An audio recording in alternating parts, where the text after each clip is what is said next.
Alright, so I've been feeling better. If you guys haven't checked out my post, I posted like about 3 days ago from now. I wasn't too well. I had got a viral infection, throat infection to be exact, and also was down with a pretty bad fever, and also had pretty bad cold. So all in all, like I was going through a bad shape of like sicknesses all at the same time. But how about I'm much better now. I still have some cold left in me, but well, it is what it is. Anyways, getting back to what I wanted to do because I wanted to get back to all the voiceovers and stuff that I have to do. I did complete Corpse Party and I never got to do voiceover, so you guys didn't get any video this week, which is pretty sad for me because I was thinking I would put out the Corpse Party video this week. Anyways, yeah, like I was thinking this week I'll get 2 videos done, but well, I couldn't get 2 videos, and I also wanted to do assignment 8 and a separate ways. Those are the things that I also covered this week as well. But well, it is what it is, and I won't be grieving over it, at least not yet.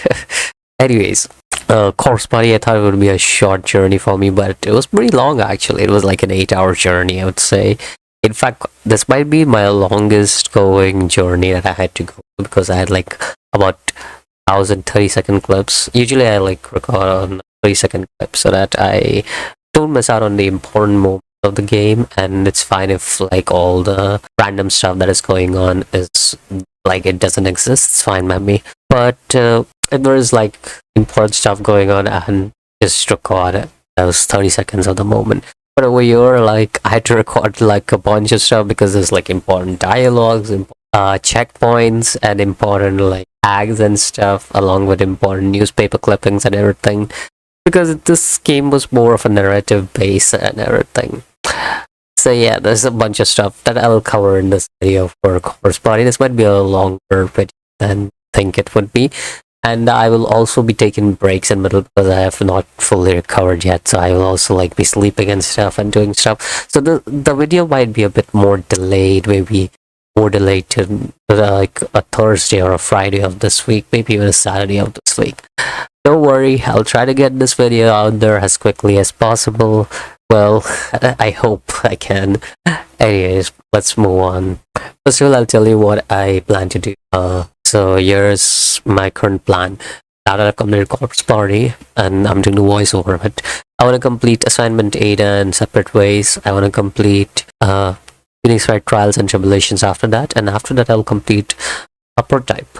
That way I'll complete 3 different games and I will have more free space to play more games, and I can have another poll in about a week after I complete Phoenix Wright Trials and Tribulations. I think after I complete that, I want another poll.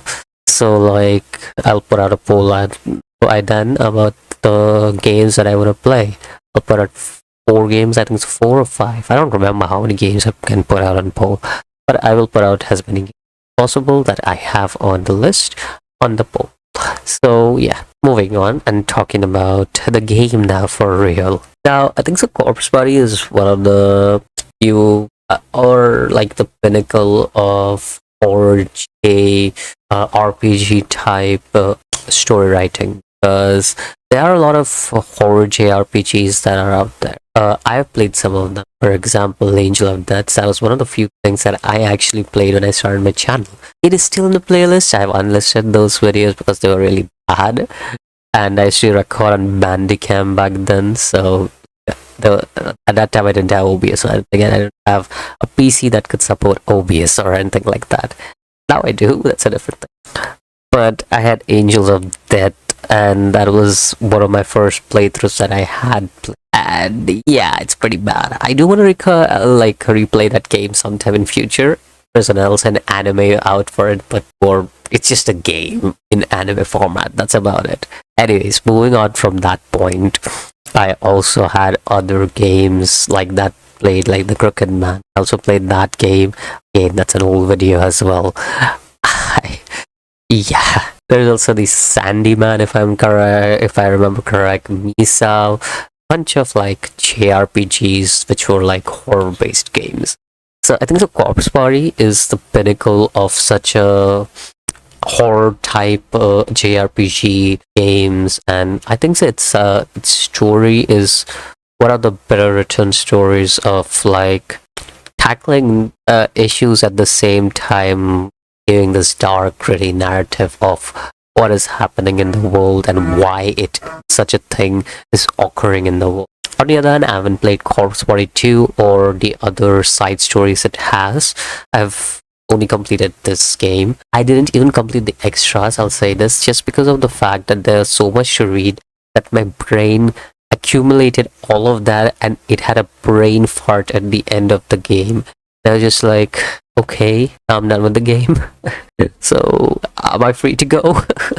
And that is why I'll talk about the story at the end of the video instead of like talking about the story and then talking about gameplay and everything. Because the story is such an important factor for this game. I just don't want to leave that and go to another topic while I'm talking about the story. It's just such an important matter for the game.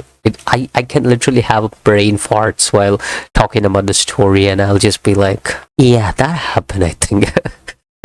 So that's why I need like a proper script for it, which I haven't written. I want to write a proper script for the story, so just say that. On the other hand, I can talk about the gameplay stuff without like writing a script because it's quite simple and doesn't really require a script for me to talk about. So that's why I was saying like I'll put the story at the end of the video, and that way I can like divide the parts and properly have it for you guys presented. So we'll first talk about the characters, because obviously characters make the story, and a lot of these characters do make a story for me. Because I really liked how a lot of English, hard language. Anyways, I think I do like how all of these characters are presented in this game performance.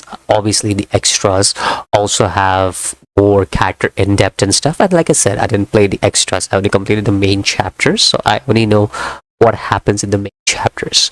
The extras give you more in depth on all the characters that basically were scattered across in that universe and died in process of this universe. Anyways, continue on. Let's start. You have about 10 characters, I would say, and I will not go around naming each and every character, but there's the teacher, your main character's little sister, and 8 other characters. Also, the main character's name is Satoshi. I feel like Satoshi, the name itself, is somehow cursed because even Higurashi has the main character named Satoshi. I feel sad for guys in horror movie named Satoshi just because of the simple fact that 2 of the series now that I have played and one of the series that I have watched have, well, 2 I consider Higurashi I watched, and Higurashi has Satoshi in it, and Corpse Body has Satoshi in it. I don't know about it. I don't know if that's a coincidence or anything like that, but yeah. But yeah, like, and the other 8 guys who are there are all classmates, you'd say. So these are your 8 characters, and 2 like they're also important characters, the and little sister. Little sister being a little more important than the other characters, I'd say. Anyways, moving on. After that, those are your characters. I'll not go over the names again because I'll just go through the names when I'm talking about the story itself. Okay, but that's your basic characters. In the other world, you have 3 children and another child who's basically a villain, and another guy, big hammer dude, who's basically a villain. And you also have glasses chick who is basically a villain. So yeah, like you have various characters, and you also have a big buff dude who's also basically a villain. There's a lot of characters that are villain now that I think about it. Yeah, kinda crazy, dude. Kinda crazy. Now there's out of these characters, one of the characters, I don't even know why he exists because he just disappears after a certain time. Now, there might be an extra chapter explaining what happened to him and stuff, but I don't have the patience nor do I have the brain power to accumulate any more knowledge of this game. I'll just tell you that straight up. I am all about lore and stuff, but as I am right now, somebody who's also studying as well as accumulating knowledge about the game, I can get that shit easily mixed up with my studies. I cannot. I'm joking, by the way.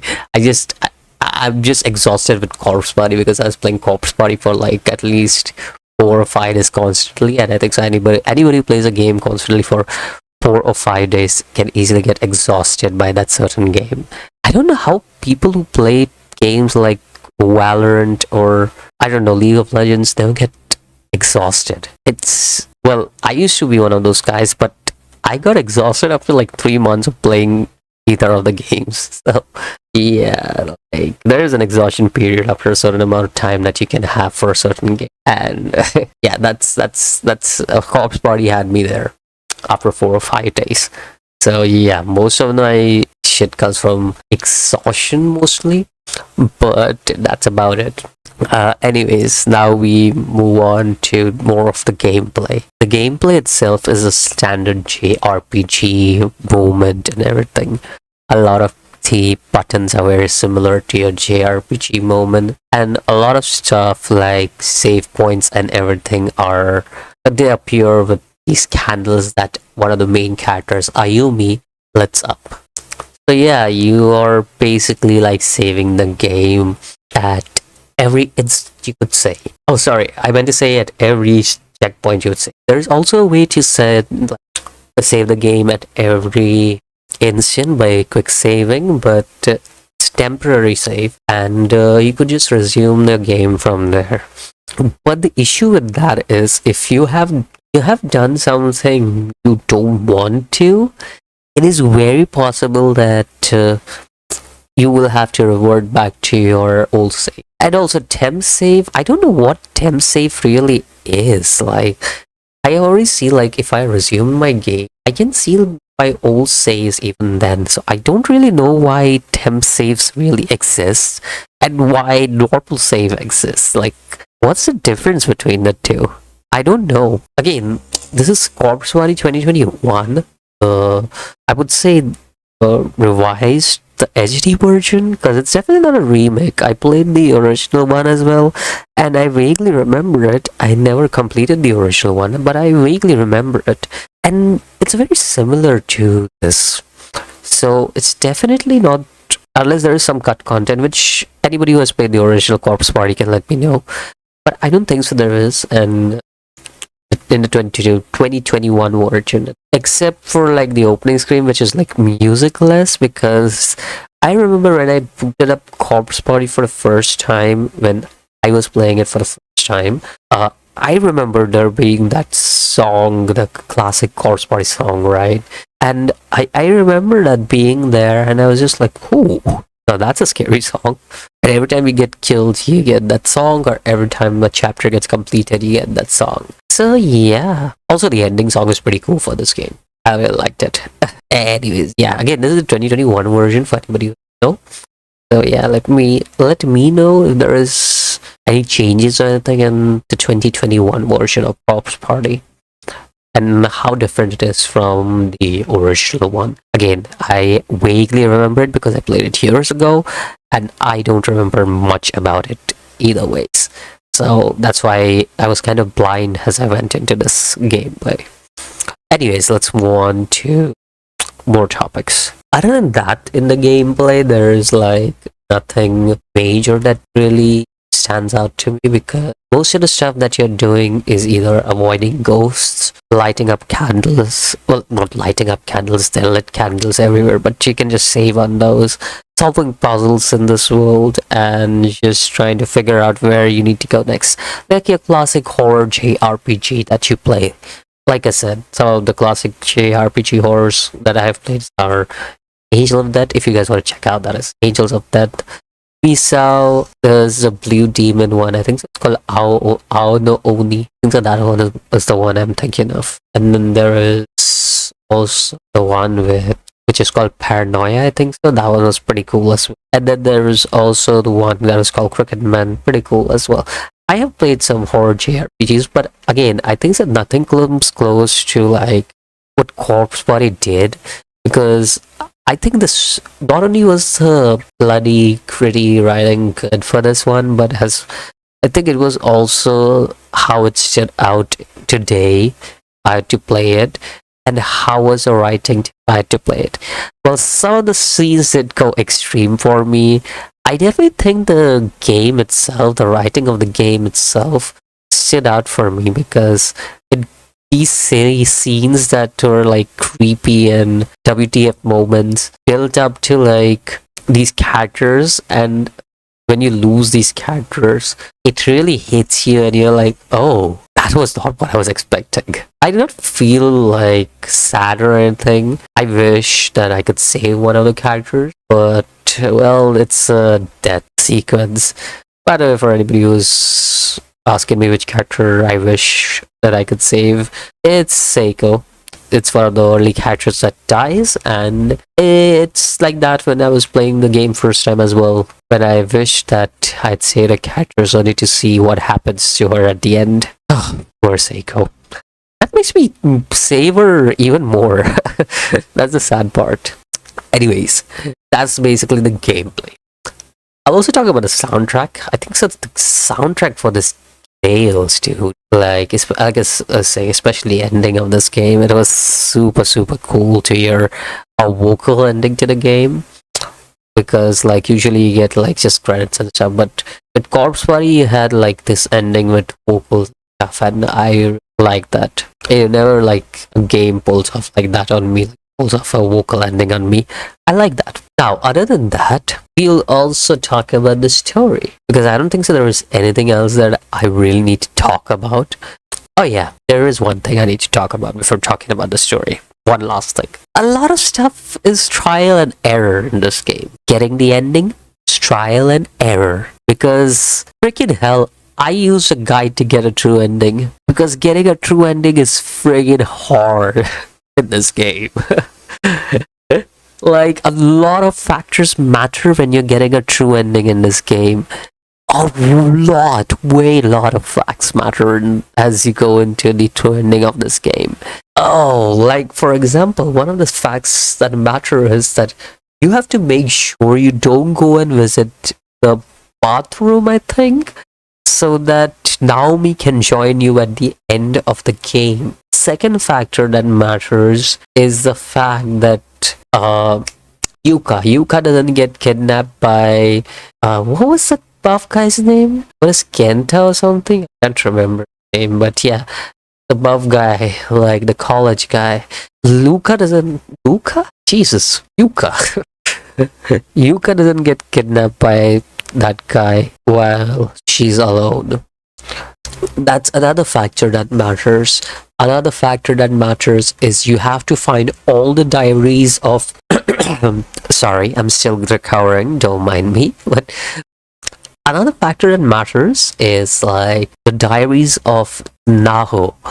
Naho's diaries are really important. You have to get all the diary notes that Naho has. Yeah, diary note, not diary. Obviously, you can't find diaries. But like the diary notes, that 7 notes, you have to get all of them. That's important. Read 5 different files in like a very early chapter, like chapter 3, 4. I think so. That's when the chapter when Yuka and Satoshi get like separated. Read those things. Like getting the true ending, a lot of stuff matters, or else you can not get true ending. Leave Naomi behind, which is kind of really like it's you don't know what happens then properly. A lot of stuff just goes like, yeah, things happened. Or like you just leave Yuka behind. Like, yeah, there's a lot of stuff that just doesn't happen, you know. In fact, I'll say just save Yuka because you don't want her to be in the hands of that pervert. Anyways, yeah, there is a lot of stuff that you can do. There is also different various endings to stuff that can happen. So, like bad endings, wrong end, in other words, what the game puts it to. The wrong ends are also in like a bajillions of endings. I don't know how many, like there are over 30 of them. I'm not gonna go through each and every one of them. a bunch of wrong ends. Yeah, but there is a bunch of stuff in this game which gives the game a replay value in itself, because yeah, the game in one time can be done with the true ending achieved, but at the same time there is also a bunch of stuff. Maybe that's partly also the reason why I had the game's exhaustion, is because like a lot of stuff mattered in the and I had to like follow the guide. Once I knew like, okay, I'm doing something wrong, I had to follow that guide that I had so that I don't mess up the game's ending. It was very painful, because a lot of stuff that I was doing was like, yeah, not a good way of playing blind playthrough, I would say. So yeah, once you get a hang of how the game's puzzles work, how the puzzle works, and what you need to complete the game, I think the game itself becomes pretty easy to play. So yeah, there is a bunch of stuff that you guys need to be careful of, but at the same time there's also a bunch of stuff that you don't need to be careful of. Anyways, going on the story finally. Now I can get talking. Okay, now I can talk about the story, the script that I have written. So I'm gonna cut to the next day me who has written. Yo, next day Musk here, and we're gonna talk about Corpse Party story. I wrote a script. Finally, took my whole day writing a script, and back over here, getting back onto the work and everything. Wait. Anyways, let us begin. So the story goes somewhat like there was a group of students, which is a hard language, and I'm grammatically never correct. Anyways, there are a bunch of students gathered around talking about chilling tales of Heavenly Host Elementary School, how it's plagued with tragedy and ghostly apparition. And basically, when story gets climax, you have a very anime-like pervy moment going on where our main character Satoshi mistakenly ends up on another character's ubas out of nowhere. Like, it's just randomly mistakenly does it. Very normal anime moment right over there. And then all of a sudden there's a blackout and stuff, like, oh yeah, the blackout happened before the Uba anime moment. So in this blackout, there is sounds of footsteps, and door opens, and Satoshi, what was that guy's name? Blonde guy's name? Yoshiki. There we go. I got his name. Anyways, Yoshiki basically tells Satoshi that he is a brave boy. He should go and check on what's going on there. Why did the door open? And so Satoshi is being the brave boy that he is, being sarcastic. Obviously, he's not. He goes and checks on. He gets frightened by his teacher, and turns out it's just a prank. Everything that happened is just a prank. So yeah. So it's very lively and everything. It's the last day of one of the people in this. I believe her name is Mayu. I think so. That was who we're talking about. Mayu. She's the one who gets who's getting transferred to another school, and this is the final day of a school festival. So yeah, we have all these characters gather around now. I obviously said in earlier moments, yesterday for me, earlier for you guys, that there were 10 characters from this game, from this group who get transferred. I'll just tell you all the characters' name right now. Satoshi, Naomi, Yoshiki, Ayumi, Yuka, Seiko, Mayu, and Monoshige, also Yui, that's the teacher. So these are the guys who get transferred to another world from our specific group. Anyways, I also mentioned our specific group because there are other people who got transferred as well. We'll talk about that when time comes though. Right now, for now, this is what we're gonna focus. These guys, they are sad that Maya is going, especially Ayumi. So Ayumi is like, you know what, did a ritual, and this ritual is so that we can all stay together. And they basically talk about this chick that is Sachiko, and how like after a certain amount of time, like how many guys were there? Like 10 guys, right? So if we have to do like say the spell 10 times so that they all can stay together, and then separate the paper. So that was the way that it was supposed to happen. But things do not turn out well, and there is an earthquake that appears, and the ground shatters, and everybody just goes and disappears from sight. That is how the story begins. Oh yeah, not to mention there was also Yuka who also comes, and she was trying to find her brother who is Satoshi. So Yuka and Satoshi are together, basically. I don't know. Some people told who was the enemy told me that Yuka is romantically involved with Satoshi, which is very weird and interesting. And when I was playing the game, I did not find that kind of feeling. I just felt they have the brotherly and sister love going on between them. There's no incest whatsoever. In fact, Satoshi basically is like there are two girls who have crush on Satoshi. Basically, that's one being Naomi, another being Ayumi. So like there are those two girls who have crush on Satoshi. But at the same time, when we get to that part about both of them as well, there's also like these, I would say, like love rivals going on between one Satoshi more. So what I see, Satoshi is more interested in Naomi over Ayumi, and I feel like Yoshiki is interested in Ayumi. If there was a point where they would end up together, that's how I would see Satoshi and Naomi and Yoshiki and Ayumi. But other than that, like I don't see how Yuka is involved in all of this. She's a little sister of Satoshi. That's all she is. She's not lover or anything like that. I don't know. It was very weird for me, and I was like, "Wait, that for real?" Until I watched it. Like, I played the game. I didn't watch the anime. I'll be very honest. I never watched the Corpse Party anime. There's like 4 episodes of it. It's like an OAV. I've never watched it, and yeah, sure. All right. So now we are into the game. We'll get more of the info. This first chapter involves between Naomi and Seiko. So Seiko is Naomi's best friend and Naomi vice versa. Both are pretty damn scared. They don't know what is happening. They're separated from everybody. And Naomi's trying to cheer up Seiko and everything. Seiko is being Seiko. Seiko is a very weird character, and I found that out throughout this whole chapter. This chapter is pretty short, but it's pretty impactful at the same time, I'll say. Now, I'm not going to go through every single part of the chapter because that's just too long for me to go through, but I will give like a quick summary on each chapter. Already the chapters are pretty big, I would say, in terms of explaining on what it's happening. If I go through everything, it's gonna get you. Don't forget the social tags. You should check everything around you, except for like the death traps. Always temporary save whenever you get a chance. Don't forget spastic saving is the way to save you.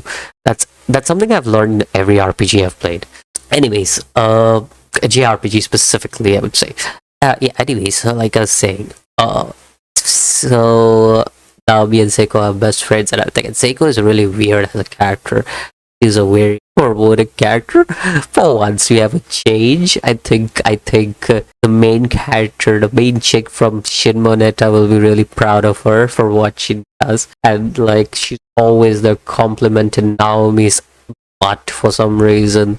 Weird, really weird. I know. But at the same time, Seiko is also rooting for Naomi and Satoshi, and how she also tells how like Naomi should go back, like when she meets Satoshi, she should confess to Satoshi about her love and everything.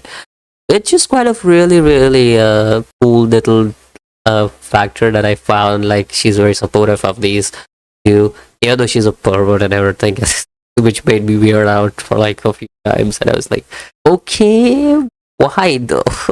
Yeah, that was it was really weird. Okay, it was really weird. Anyways, yeah, like so like there's some heartwarming moments for like the first 15-20 minutes. There are some moments where you're like, holy shit is not going together. And like you see how Naomi is like there, but then they start hearing Yuka's sound and everything. Oh yeah, Naomi also sprained her ankle, so we go to infirmary, and that's when they're like talking about it. So yeah, Naomi rests up in the infantry, and there's like Yuka's sound, and Seiko is like, I will go investigate Yuka. Yuka's sound about like helps and stuff. So I realized something, like all of these are in different dimensions, right? So Yuka's plea for help must be when Satoshi got separated from Yuka. I mean, this all events are happening in different dimensions. We don't know when what happened.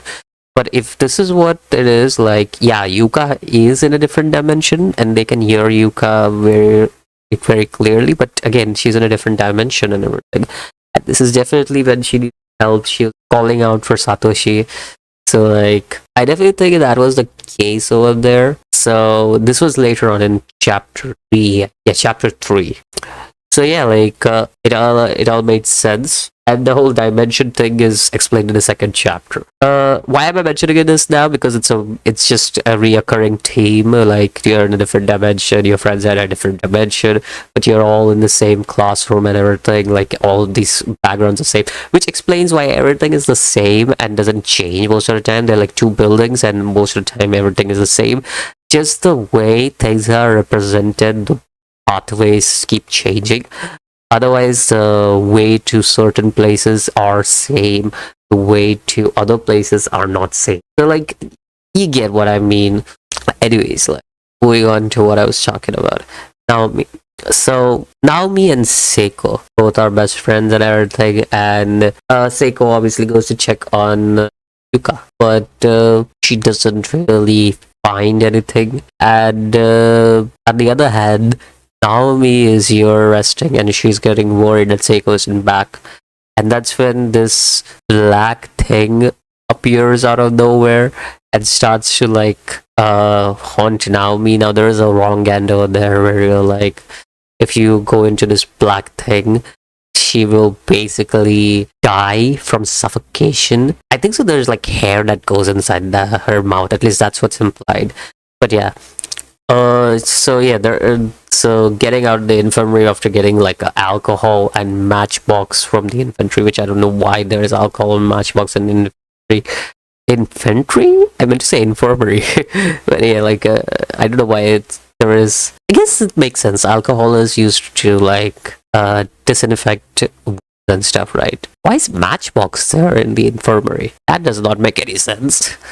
Anyways, yeah, using alcohol and the magic box, we burn this hair blocking the door and we move out, and you guys not you guys, I'm sorry, Naomi meets up with Seiko again, and Seiko is worried about Naomi and everything, and Naomi goes crazy on Seiko, like seriously crazy. She goes ape shit, even though like she doesn't want to say it, she keeps going ape shit on Seiko, which kinda is quite crazy when you think about it, because till now everything you've seen is sane, but the moment you start losing shit, and it is very relatable in that situation, because you're in a situation where you are losing your mind at every moment.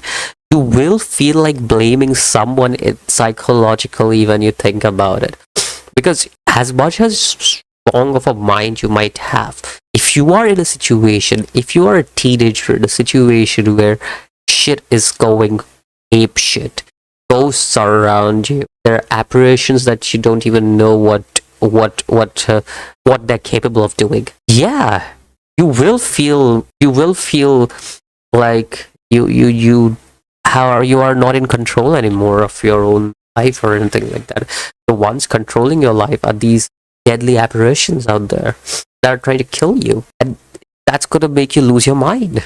And it makes sense why Naomi was so angry about it, even though she's really strong in front of everybody. She can't keep up that facade over here, because this is not a place where she can really work out with that shit.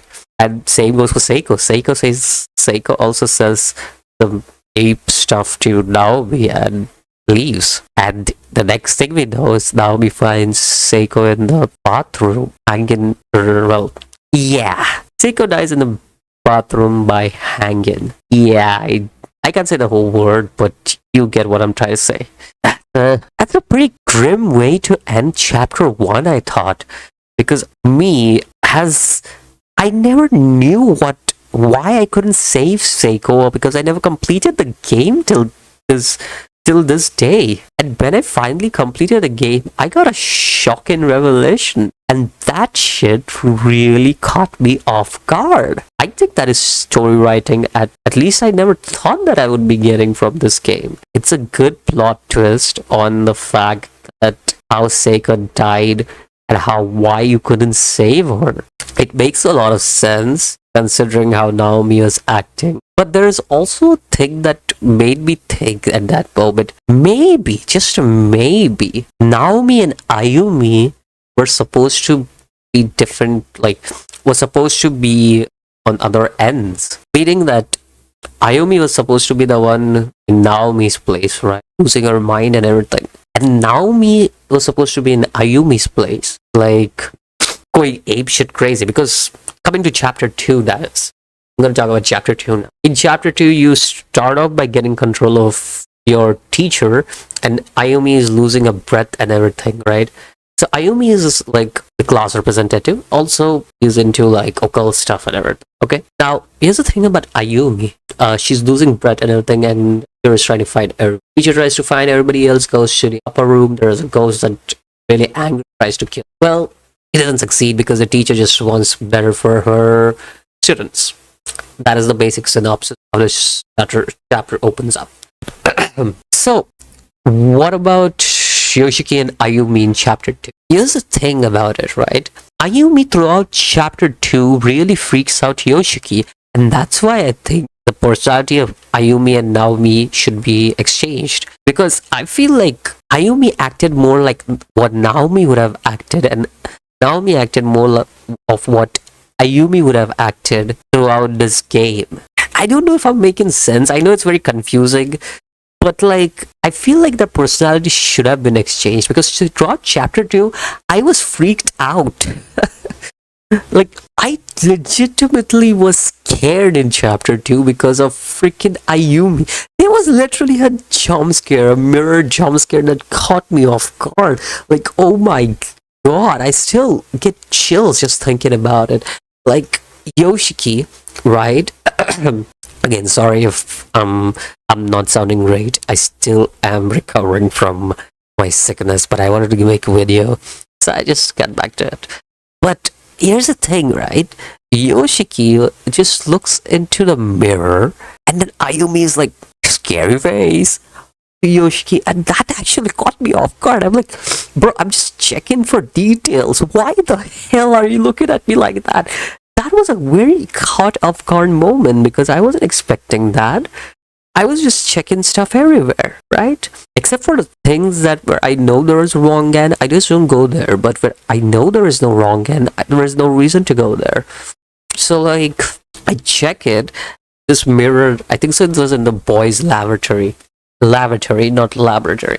And then I go there, and then I check the mirror, and Ayumi's like staring at me in this very scary face. And I just questioned my existence after looking at it.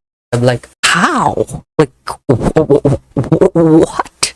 Not only that, there were moments throughout chapter 2 where I just went like, WTF? Like, all of a sudden, Ayumi is just speaking to herself and saying weird stuff. And then you go to the classroom entrance, look at Ayumi, and then she's going crazy over there as well. And if there's a fun fact, if you leave Ayumi there, you might die, I think so, because I didn't try that, but I know you can leave her there in the classroom entrance. I think so you or Ayumi, one of the two die. I don't remember who, but I tried this when I was playing it for the first time, and I think so I was freaked out at that time as well. I don't remember, it's very vague memory, but I know one of these characters dies. I don't remember it was Yoshiki or Ayumi though. But yeah, Ayumi freaked me out, dude, throughout chapter 2, and it was scary as heck. Especially the whole mirror section, the whole entrance section, even the outside the girls' lavatory section. Oh my god, it was so freaking scary. It's actually genuinely good scare. That's atmospheric scare. That's not jump scare, it's just atmospheric scare. That's how you make a good scary character, dude. Anyways, Moving on, this chapter also shows us most probably the first death, I think so, in the game, since Ayumi is the one who leaves like all the what is it called, candles that can make save points and stuff, since she's all the occult and everything, right? Like, yeah, she leaves the candle and stuff. And this is most probably the first death before Seiko's death as well, because we see like the organs, I would say, on one of the things, like walls of some chick. And I think so that's none other than Mayu, who was going to transfer. So Mayu, this chick, is between two chicks, two children, not two chicks. That would be very weird. Mayu between two children, one without an eye and one without a head, I think so. So yeah, like these two children. So you go and check on them, right? And then you meet another character, that is Naho. Naho is a reoccurring character, and I would call her a villain straight up because of what she does in the next few chapters, actually, all 3 chapters actually. Yeah, I will straight up call her a villain, but Ayumi idolizes her, and that's the reason why she's into the stuff. She's part of the reason, but her sister is bigger part of the reason, I think, because her sister is into occult stuff as well. But yeah, like Naho gives Ayumi the clue that some of the, what do you call, clues to the killers repenting who killed these children. So all these children that we see, they were killed by somebody. So that certain somebody, it's supposed to be this man who was serial killing back in the day. So like, Jesus, there is just so dark stuff in this game. Horror, this is crazy. But yeah, like there's this serial killer back in the day, and Tao basically says that we should find something that will help them know that the killer repented, and that will help them like become better. So that'll help them like save Mayu and stuff. So we go on a clue barraging detail, and we find this doll which is really, really like creepy. Again, chapter 2 is the creepiest out of all of them. Actually, no, I take it back. Creepiest chapter might be chapter 4. Yeah, I think so. The creepiest chapter might be chapter 4 for me. Most probably. That chapter was ew. Or was it chapter 3? No, chapter 4 for sure. Yeah, that chapter was a big ew for me. Anyways, like, yeah. Chapter 2 was also pretty creepy though. I think chapter 2 had the most scary environment out of all of them. Chapter 4 was just, because of the certain character, it just became much creepy for me. Anyways, it's not even creepy, I'm just disgusted by the character, that's what I could say. Anyways, moving on, like, we get this, and then we show them the doll, where in this doll saying that the killer is sorry and how he has repented for everything. That puts the 2 ghosts into scary mode, and then they just smack Mayu to the wall and she just splatters. Oh my god. And Ayumi goes crazy cray, like crazy cray. She just runs away. And on the other hand, Yoshiki is like, what the hell, dude? Why did I even get mixed up in all of this? And he gets bonked by the killer on the back. I don't know, that was the more funnier shit for me, because the killer was the most normal looking dude, and he just came with a hammer and bonked him. It's just like it was funny, okay? So I'm thinking everybody would assume that's the killer, but we'll get that's chapter 3. So chapter 3 takes us with Satoshi and Yuka, obviously, where Yuka is really scared, so Satoshi is together with Yuka. So chapter 3 is more of trying to find a washroom for Yuka. She needs to pee throughout the whole chapter. In fact, she needs to pee throughout the whole game. I don't know how she holds out till chapter 5, I think so. She holds chapter 4. No, chapter 4. Yeah, she holds up until chapter 4. But she somehow holds on to that. Okay.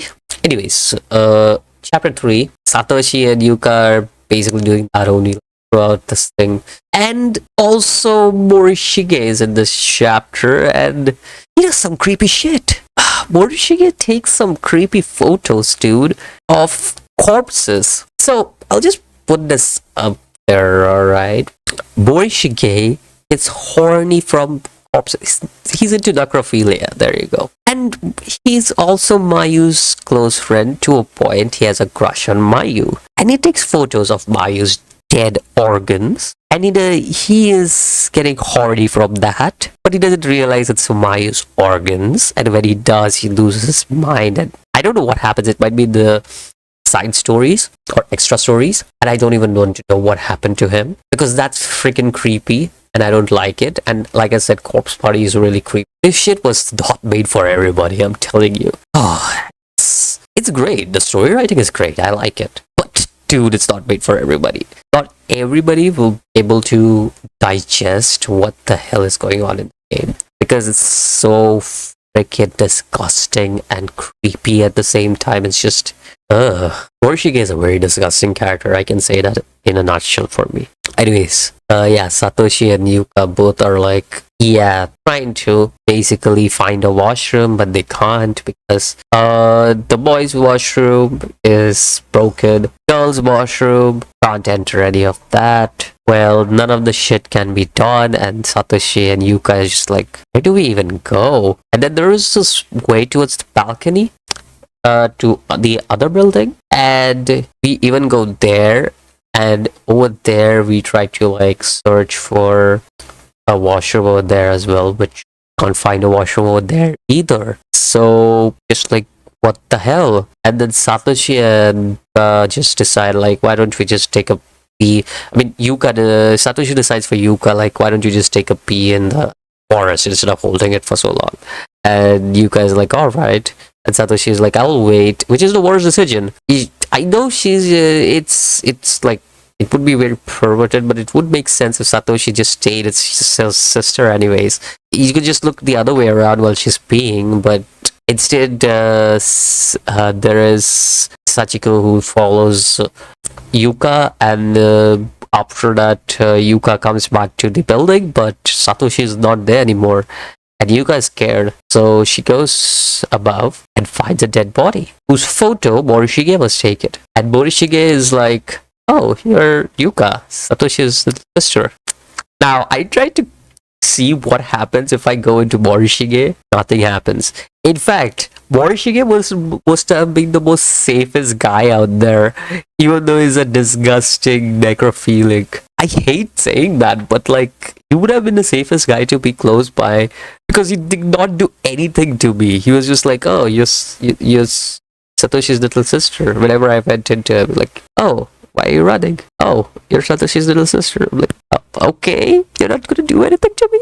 So, when we keep running away, we found another guy who is very similar in build, who's none other than Yuya. I'm just gonna take this out of my chest right now. I hate this character. They definitely know how to make a hateable character. I hate Yuya on another level. In fact, I wish he was a true villain of this game. I want to kill him at least 1,000 times. I don't know if he dies or anything like that. I haven't played the extra stories again, but I hope he does. He deserves it. I say that without in a very apologetic. What the hell is that?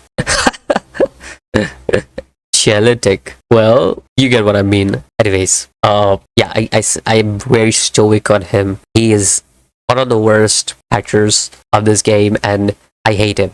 Why I hate him is because even if throughout the whole chapter 3 it looks like, oh, he's pretty cool, he's very normal, yada. Never think a pretty cool looking guy is normal. Because the moment that Yuka finds a place to pee, finally at the end of the chapter, it turns out there's corpses in that place. Yuya goes inside that. First of all, before he even goes inside the place, he kills his best friend. After killing his best friend, here's Yuka. Yuka comes out and tells him about the corpses, goes inside, looks at the corpses, laughs like crazy, comes out, and he's like, oh Yuka, you and me will be together. And apparently, he has been like this since he was a kid. I think he's mentally ill. He wanted to kill a freaking hamster. And his sister is a big sister, not a little sister. Like he kept on saying throughout the game that he has a little sister in this world as well that we have to find. And at start you will believe him because he's very calm demeanor and he's very cool and stuff. He's talking in like very kind words. But as you go forward, this shit just gets weirder. And he kills his best friend, first of all. And it's just disgusting because Yuka just goes away from him and checks on his best friend who's stabbed and makes sure that he at least he survives. But Yuya reaches there and sees that Yuka is helping best friend and just kicks her. At the same time, it's like, I want a little sister. Bro, what? See, I understand how to quarrel and stuff, but this is going too far. Like, what the hell? And when Yuka gets kicked, she pees. Like, she kicks, I think she kicks him her in the stomach or something like that. That's why she pees. And he's like, oh, this great feeling. And like, ugh. I hate it. Disgusting. And I hate the character. I hate him. I think so him. My hate list goes from him then Morishige. I think I hate both the characters. And Naho. We go third Naho as well. Naho is my least hated, but still I hate her as well. Well, add the principal to that as well, because principal has done some really bad stuff as well. But holy Yuya, what the freaking hell. And again, you have to run away from him. If you don't run away from him, you can never save. You can never go to the true ending and never save Yuka. Yuka dies. The thing is, she doesn't even die. She's just captured by Yuya. And we don't even know what he does to her. That's the sad part. And that's why I just, even if I got, because there were some moments where I did get the tags, and I was just like, you know what? I need to get the tags. Let's just leave it be. So like, it's like, yeah, sometimes I was getting caught by him and I was just like, you know what, I'm just restarting because I have to sit through a cutscene all the time, so I just turned off the game, turned it off again, temporary save on. It's just bad. Anyways, yeah. Also Satoshi. So Satoshi, on the other hand, what happens to him, you ask? Well, he's in a room with Naho, and throughout the chapter 3rd, you have to find these memos about the killer, about why the killing occurred and everything, right? And if you find the memos, that's basically an important thing that will help you know about the story and stuff. There are about 5 or 6, I think. Anyways, we talk to we take like stuff from, like, there's a DVD over there, tape, not DVD. There's a tape over there that you can find, and also Naho appears in front of you. Now Naho over here is she freaking turns on Satoshi and says that he has the most charming will. I don't even know what that means. Like, he's the most strong-willed person out of all the guys that have appeared, and that makes sense actually, considering Satoshi was the only one who was unhinged and wanted to go forward and save everyone. While he was scared of the ghostly stories, he was also the one who wanted to save everyone, which really makes me say like he's one of the better main characters out there. He was very determined from the start and kept on searching for everyone. While he did know that some of the characters did die, he still was unhinged by that and kept on moving on. By unhinged, I don't mean like he didn't grieve for them. Yeah, he did. He felt bad for all these characters that we lost throughout the story. But at the same time, he knew that he had to get out of there. So he did. He kept on going. He did not stop even for a single moment. And I like that about him. He's very strong from the start to the end. And I think so that's what made him a very likable character for me. I think so. More than Satoshi, I think so. Yoshike would be the one who's like Yoshike was the one who would be for me the more better out of two, because I really like Yoshike because he even helped out Ayumi to snap out from her bullshit. Like, really helped me, because here's the thing, like chapter 4 you start off, Ayumi is here. Ayumi goes and checks on the Seiko site, and you know what happened. She loses her mind to a point that she wanted to do what Seiko did. And finally, when you reach there, has Yoshiki. Yoshiki wakes up after like the killer, like basically, I don't know, like it's a dimension thing. Like he sleeps and then he wakes up all of a sudden in a different dimension where Ayumi is with him. So he wakes up there and he hears Ayubi scream and he starts running towards the laboratory and stuff. And then he sees that Ayubi is trying to do what Seiko did. And he helps out Ayumi. He literally helps out and he makes sure that she's on his shoulder and he unties her and stuff and makes sure that she doesn't die. And also like the fact that they showed a backstory for these characters. While Yuka and Satoshi, I didn't mind like that much. It wasn't that triggering or anything like that.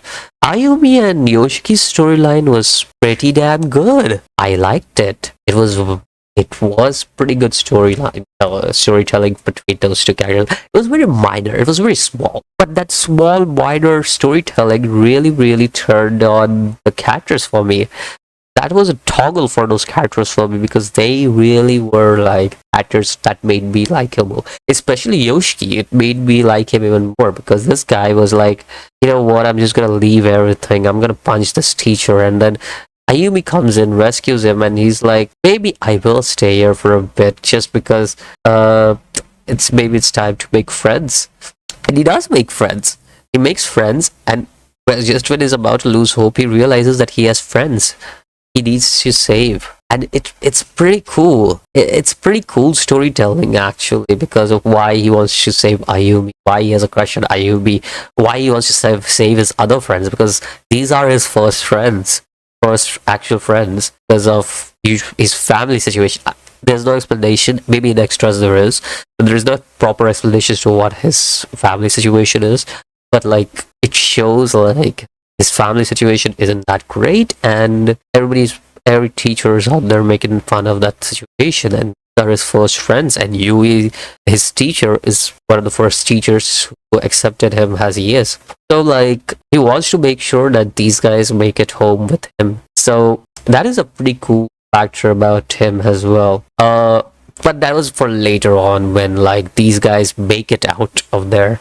So like these guys find like tongues of each child over there, and that gets them out of there. That gets them out of the dimension. So here's the thing, right? While that does happen, on the other hand, you also have Satoshi and Naomi, right? These two characters as well. They meet up as well finally, and they're like, what happened? Naomi basically tells what happened to Seiko, and Satoshi tells that he's trying to find Yuka, and he makes sure that Naomi rests and tries to find Yuka, but there's no finding Yuka. Satoshi finds Naomi out of the infirmary where she was resting, and she's like, "Don't leave me alone," because there was like an apparition in infantry. I said it again, infirmary. Anyways, yeah, that's basically what starts off like chapter 4 and everything. So, well, it all happens in chapter 4. It doesn't start off at chapter 4. But yeah, that's the thing that happens in chapter 4 as well. And then after that, you like move around with Satoshi and Naomi and get into this very decrepit house, I would say. Well, not a house, but a room with really smelly things around. Weird. Anyways, on the other hand, you have Ayumi and Yoshiki are both safe for the time being. They are in the real world, but at the same time, they see that there is something coming outside, and the world are colliding apparently. And there is this ghost. I forgot her name. I don't remember. I'm not gonna search her up. So like the ghost with no eye. He's like, you both are safe, but you can't save the others. Well, you can save the others if only you can reverse the curse apparently. So like Ayumi's like, we have to try anyways. Like you can't save the others and stuff. And Ayumi's like, we should try anyways. They're our friends and everything. And that's when Yoshiki has this flashback and everything. So yeah, Yoshiki also wears, well, we should try and see the other. And Ayumi is like, why doesn't we just have to make them killer repent again, right? And the chick is like, the child, he's like, well, yeah, but you didn't make the killer repent. And I was like, what? And that's when you get this really gory flashback of the child where she's like, oh, I'll show you what happened. And turns out surprisingly, the game where Sachiko is named as the villain, well, turns out who's the killer? Yeah, makes sense, right? But here's the thing, backstory on Sachiko as well. Well, the principal basically tried to molest her mother, and her mother didn't give in and slipped and fell, and Sachiko saw that. So, because Sachiko saw that, the principal killed her as well. That is Sachiko's backstory. Because I didn't want to go into that detail when I read chapter 5. Anyways, we're still in chapter 4, and that's some brutal shit to end out chapter 4 because, yeah, Ayumi goes through the whole experience. Anyways, we finally move into chapter 5, which is the final chapter of the game, and we finally get to the part where we want to see the tape. But the tape only says like a way to go out, but doesn't explain how. The sensei of Naho basically explains that, but that's about it. There is no explanation to how to go out. So yeah, we go on and we find Yuka randomly. What? That's it? What about Yuya? Well, good news for you. Yuya gets caught by the killer. Don't know what happens after that though. Anyways, chapter 5 is, well, to be perfect, weird. Because hell is about to go loose on this chapter.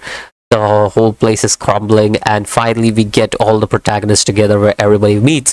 And chapter 5 is the first chapter where you can like switch between characters.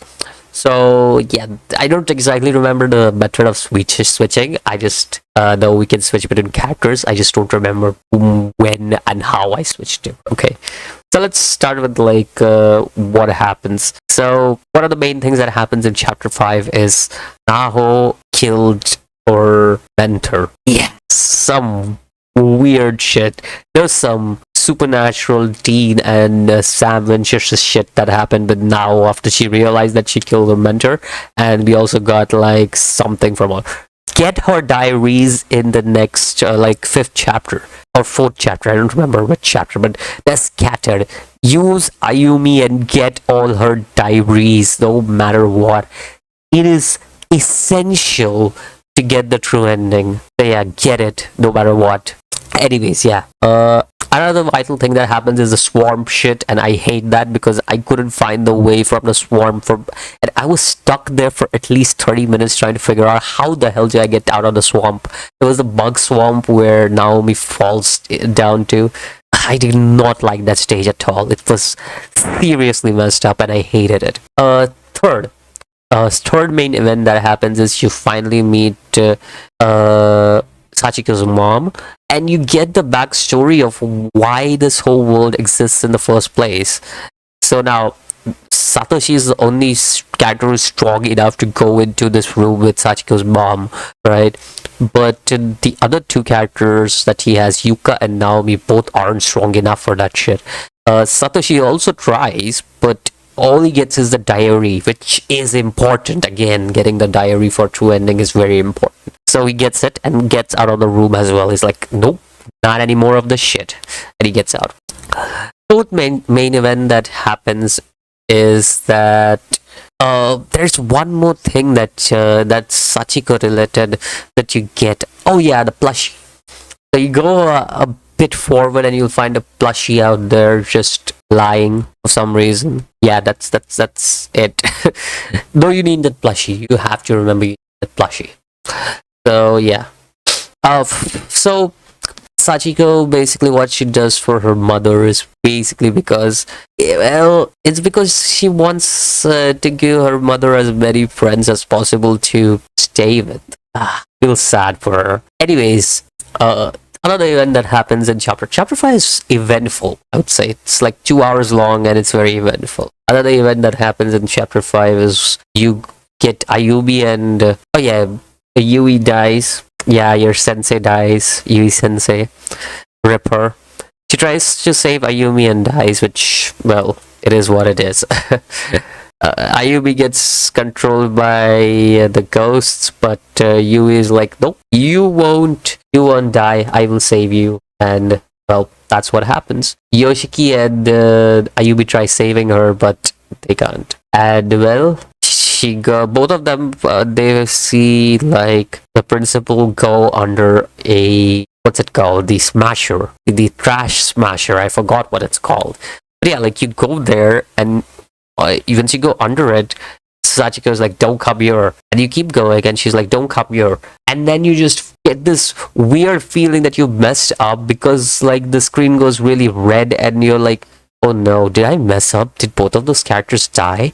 Because we keep on going, right? I don't. What? Anyways, on the other hand, you also have Satoshi, Yuka, and Naomi, who are like coming down to the bunker. Yeah, there's a bunker in this stage, and the bunker needs very specific pathways that you have to take. So like you have to be very specific when using the bunker pathways. That took me a while, because you also leave through the bunker in the ending, and it's time limited. But yeah, anyways, you keep going and going and going, taking specific pathways, and then you finally reach the killer's room, where it's pretty messed up. Oh yeah, you also find the reporter who was recording stuff for Taho's mentor. So yeah, you also find him, and he runs away from you. Well, there's a good reason to why he runs away from you. I'll get to that in a bit. But yeah, like you also get to this part where you are in the killer's room, right? And when you are in the killer's room, you realize that, oh, the body of Seiko has been brought here. And you're like, holy shit, the killer is bad. And Naomi basically goes up to Seiko saying that, I don't want Seiko to suffer after death. And well, she just leaves.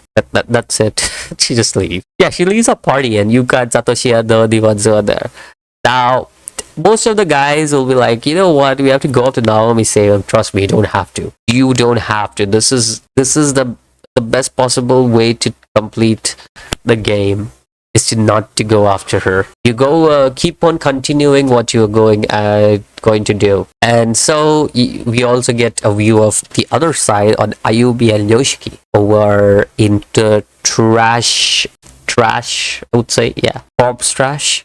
Yeah, that's right. You heard me correctly. Yeah, you get a bunch of tags there. Anyways, yeah, like you move out of that place, and then you start going to where our main characters, Satoshi and Yuka, are. So these are 4 main characters. I don't consider Naomi a main character. She was not even there for like half of the game. I don't even know why she exists. She was not even there for half the game, bro. She was there for chapter 1, and then she never appeared until like chapter 4 or 5. Satoshi had more screen time over Naomi, even though Naomi was there for just 1 chapter. 1 extra chapter than him, I'd say. Bruh. Anyways, yeah, Naomi felt that less important. Yeah, anyways, like, we keep on moving, and we finally meet up with Satoshi and Yuka, and Ayubi and Yoshiki both are asking where is Naomi, and they said that she's going after Seiko, because the killer bought Seiko's body. And so yeah, we get that feeling, and after that we also meet the ghost again, the ghost of the child who brought us here, and they say the time is running out, and we ask her, what about Naomi? We take her out as well, right? And she's like, she's fighting her own demons, and that's when the revelation happens, right? This is one of the best plot twists I've seen in any of the JRPG games. Yeah, there are some good plot twists in JRPG games, and there are stupid plot twists in JRPG. Like, one of the best plot twists in JRPG games I've seen is the Crooked Man. I really like the plot twist in that game. I really like plot twist in or JRPG games do have good plot twists, now that I think about it.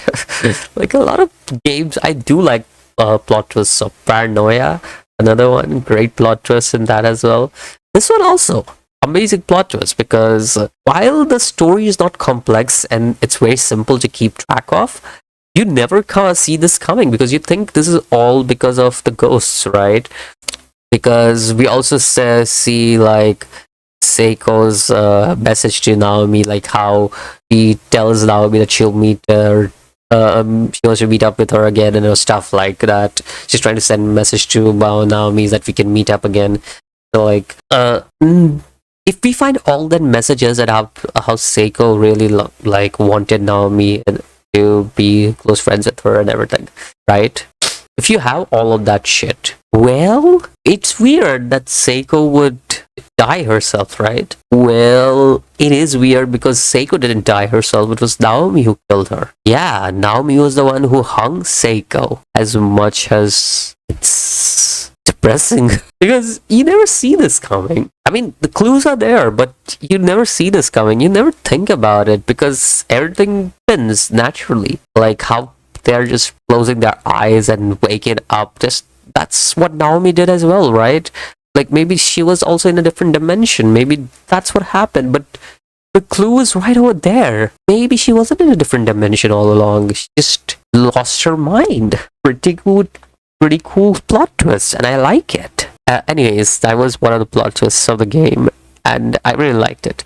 Out of the game is pretty simple. You have to like repeat the chant 6 times, I think, because there are 5 people and plus 1 for some reason. I don't know why you have to repeat it 6 times. First time I tried it 5 times and it didn't work out, so I just went 6. So yeah. If it doesn't work out, then the child who saved you just says that, well, you're with me now. We're gonna be together forever. That's basically what happens. Anyways, after that happens, we make it back to the world, and well, oh yeah, don't forget that you have all these 6 bells because you chanted 6 times, right? So that's 6 bell tones. You have to make it out of the school before that. You have to make it to the entranceway. Remember the entranceway between the second building and the first building? Just make it there. You can make it out easily. Anyways, moving on to what I was saying. So, like, what happens after you make it back? Well, you are safe, all of you guys. But at the same time, everybody just forgets about the characters that died, which is pretty sad because half of you guys survive. Just 5 of you guys survived. The other 5 are dead. Nobody remembers Morishige. Nobody remembers Good Thing. Nobody remembers Morishige. It's disgusting. Nobody remembers Mayu. But again, I never had attention with Mayu. Attention? I never had any attraction towards Mayu. Nobody remembers about Seiko, which is really sad. And nobody remembers about Yui, which makes me even more sad because Yui always cared about her children, and well, kinda crazy. Oh well, it is what it is, but I liked it. Corpse Party was a fun game. I didn't play the extra stories because maybe I was exhausted from the game, but I enjoyed the game thoroughly, I can say that. It took me a while. I was sick for days, and I've been talking for about an hour now, or maybe an hour and a half. I should get back to sleep. I should get back to recovering. Still in my recovering phase. I have almost recovered mostly. I still have a bit of a cold and I have a bit of cough. That's about it. Other than that, I don't think I have any issues going on with me right now. I don't have a fever or anything like that. And I hope I don't hit them in the future because usually I don't. I can put out stuff weekly, daily, and I don't have issues with it. But when I do, it's really bad. Yeah. So yeah, Corpse Party. Would I recommend it? Would I recommend people to play this game? No. It's not for everyone. Some people who like that J-horror RPG type of thing and like dark, grim storyline. Storyline itself isn't complex. It's pretty dark though, I would say. It's very grim, it's very dark, and it's got good story writing. What else do you need? But if you aren't a normal casual game, don't play it. It's not worth playing if you are looking for a normal casual game. It's not one of those. If you're looking for a more in-depth storytelling or dark or grim storytelling, this is a game for you. It's pretty well written, I would say, and it says most of the stuff that is shown is alrightish. I don't know about the other parts. I'll vouch for the first part and say I liked it. It's a 8 out of 10 for me. Mostly I am fine with everything. Mostly I like every character. Mostly, except for like 3 characters. I mostly liked every character that was shown, even the villains. I can sympathize with what the main villains were doing, and I can't sympathize with what the side villains were doing. For example, Kyuya, or Naho, or Morishige. A lot of guys will say, "Oh, now isn't a side villain. She just lost her mind to the world and everything." That's just how Ayumi and Naomi were losing their mind. That doesn't excuse her to do what she did, especially if she just sat next to her mentor died, and now she's trying to trap people into the world. It's pretty stupid, if I'd say so myself, and I would call that a villainous act. Anyways, that's what I was talking about. Now, talking about this, what I'm doing next days is gonna play assignment Ada. I already have completed like 3 chapters of it. I think so it'll be done pretty quick. Not assignment at separate ways. Assignment Ada might be a bit harder for me to do because I remember there being a very hard Krauser fight and I don't have a knife with me. It's gonna be a bit harder for me to do, but I will try my best and complete that as well. Thank you all for all the support that you have been showing me, and it's been great all around. You guys have been great for me, and I love it when whenever somebody comments down and says something nice about stuff or criticizes me if I do something or the other wrong. I enjoy reading comments. That's one thing I can say.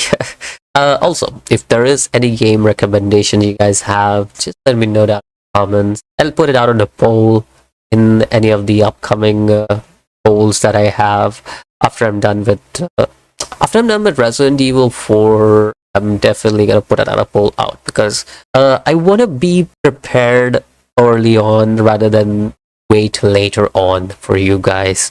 I just want to be prepared early on. I just don't want to be late to the party. Just saying. Anyways, by next week I can say I can put out 2 videos. One is assignment Ada and separate ways, and one is Phoenix Wright Trials and Tribulations. I don't know how much time prototype would take. I don't remember how long the game is, but I'll also get that out eventually. Anyways, that's all I got for today. Hopefully you guys enjoyed the video, and I'll see you guys in this video. It'll be Resident Evil 4, that I can promise. Until then, God boys.